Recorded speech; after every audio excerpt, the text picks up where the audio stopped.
Yan nga sinasabi ko, nabubuhay yan. Kaya mo yan. Mga 31 yan. Ubusin mo yung... Kaya mo yan. Ayan na. Tapos na.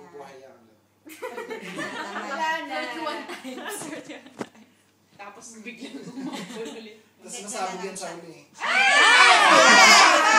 Happy birthday! Happy birthday! Wala na. May pulbure sa ilalim. Sumasabog pa rin. Isa pa. Kaya mo, busin mo na lang, i-enjoy mo. Hindi naman. Wala na, tapos na. O sige na, mag-slice ka na. Hawakan mo muna, pipicturean ka namin. May ribbon eh.